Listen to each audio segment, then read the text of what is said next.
तर नमस्कार आणि सुप्रभात मंडळी.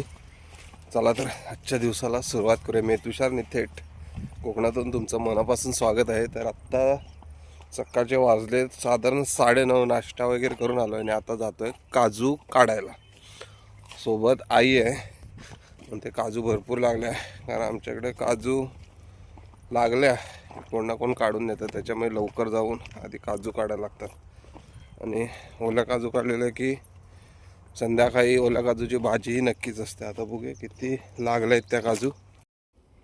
चांगल्या प्रकारे काजू लागले. हे बघा मस्त मस्त काजू लागले. दुसरी साईडची ती काजू आताशी मोहरते, परंतु ही तर चांगलीच लागले काजू. एक काजू आमची आता भाजीसाठी काढायला काय हरकत नाही. चांगले तयार झाले आहेत, कडक कडक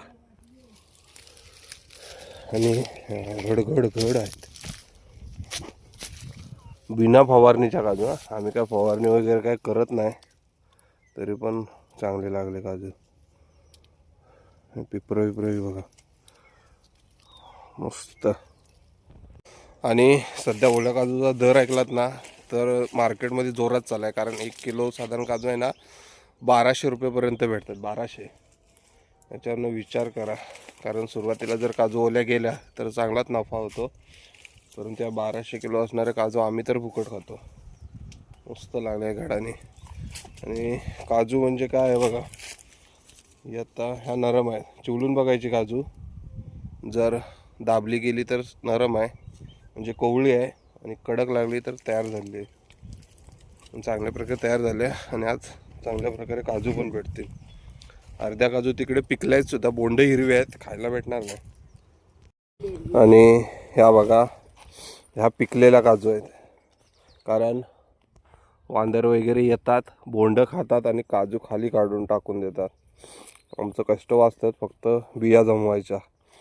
आणि मस्त विक्याने ह्याच काजूच्या बिया आपण नंतर फोडून त्यांचे घर मार्केटमध्ये देतो. मस्त झालं या गाय.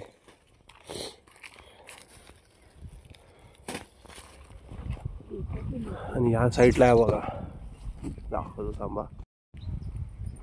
या बघा इकडे पिकलेले बिया. ही बोंड दिसतात अजून कच्ची आहे, त्याच्यामुळे आपण खाऊ शकत नाही.